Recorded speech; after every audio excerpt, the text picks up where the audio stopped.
Hello viewers, welcome to your channel student care pharma. तो चले आए एक नए टॉपिक के साथ जो आता है B pharm 8 sem regulatory science unit 1 का एक important topic drug development process. Previous class में हम लोग ड्रग डिस्कवरी के बारे में डिस्कस किए थे। जो अभी तक ड्रग डिस्कवरी का वीडियो नहीं देखा, जल्दी से हमारे चैनल पे चेकआउट कर लीजिए। तो चलिए शुरू करते हैं। पहले आता है drug development definition. Drug development is the term used to define the entire process of bringing a new drug or device to market। मतलब ड्रग डेवलपमेंट एक लेंदी प्रोसेस है जिसके थ्रू एक नया ड्रग और मेडिकल डिवाइस मार्केट में आते हैं। अब जान लेते हैं स्टेजेस ऑफ ड्रग डेवलपमेंट। मतलब ड्रग डेवलपमेंट प्रोसेस में क्या क्या स्टेजेस है। मेनली ड्रग डेवलपमेंट में 6 स्टेजेस है। एक होता है formulation and development, pre clinical testing, investigational new drug, clinical trial, new drug application and last में FDA रिव्यू। तो पहले चलते हैं फॉर्मुलेशन एंड डेवलपमेंट में। Pharmaceutical formulation is a stage of drug development during which the physicochemical properties of API are characterized to produce a bioavailable stable and optimal doses form for a specific administration route. मतलब pharmaceutical formulation में active pharmaceutical ingredients का physical chemical properties मतलब physicochemical properties start होता है जिसके through एक bioavailable stable and particular doses form with specific route of administration medicine बनता है। प्री फॉर्मुलेशन पैरामीटर्स में आता है solubility, dissolution, stability, solid state properties, novel formulation for improved delivery of existing doses form. Formulation and development में ये सब parameter use होता है। अब चलते हैं second stage pre clinical testing. Pre clinical research in a drug development process involves evaluation of drug safety and efficacy in animal species that conclude to prospective human outcome। मतलब नया drug तो बन गया बट उसका safety and efficacy जानने के लिए preclinical testing होता है जहाँ पे नया ड्रग एनिमल स्पीसीज के ऊपर स्टार्ट होता है जो बाद में क्लिनिकल ट्रायल में काम आते हैं। The preclinical trials can be conducted in 2 ways, general pharmacology, toxicology. मतलब preclinical trial general pharmacology and toxicology के ऊपर कंडक्ट होता है। Pharmacology deals with pharmacokinetics and pharmacodynamic parameter of the drug. मतलब फार्माकोलॉजी एक ड्रग का फार्माकोडायनामिक एंड फार्माकोकाइनेटिक पैरामीटर से होता है। And toxicology deals with toxic effect of the drug. मतलब एक ड्रग का टॉक्सिक इफेक्ट टॉक्सिकोलॉजी से डिस्क्राइब होता है। अब चलते हैं 3 number stage, investigational new drug.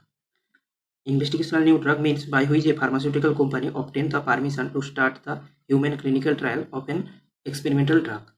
मतलब इन्वेस्टिगेशनल न्यू ड्रग एक व्हीकल है जिसके थ्रू एक फार्मास्यूटिकल कंपनी एक एक्सपेरिमेंटल ड्रग का ह्यूमन क्लिनिकल ट्रायल करने के लिए US FDA से परमिशन ऑब्टेन करता है। Application must include pre clinical and toxicity study data, drug manufacturing information, clinical research protocol and other information. ये सब रहना जरूरी है। अब जान लेते हैं clinical research. It is the research study conducted in human being with the goal of answering of specific question about the new therapies, vaccine, diagnostic procedure or new way of using known treatment। मतलब clinical research में experimental drug human body में administrate करने के बाद experimental drug का safety, efficacy, side effect and adverse effect study होता है और जहाँ से नया थेरापी और डायग्नोस्टिक प्रोसीजर और नया ट्रीटमेंट होता है। Clinical research comprises of following phases. मतलब क्लिनिकल रिसर्च फॉलोइंग 5 स्टेज से होता है। फेज 0 ट्रायल मतलब micro dosing phase. Phase 1 trial मतलब safety and dose effective dose calculate होता है। Phase 2 trial efficacy and side effects. मतलब फेज 2 में ड्रग का efficacy and possible side effects ये सब स्टडी होता है। Phase 3 trial efficacy and adverse drug reaction monitor होता है। Phase 4 trial means post market drug safety. New drug application मतलब NDA is the vehicle through which the drug sponsor formally proposed to FDA or DCGI to approve the new investigational drug to sell and marketing after phase 3A pivot trials।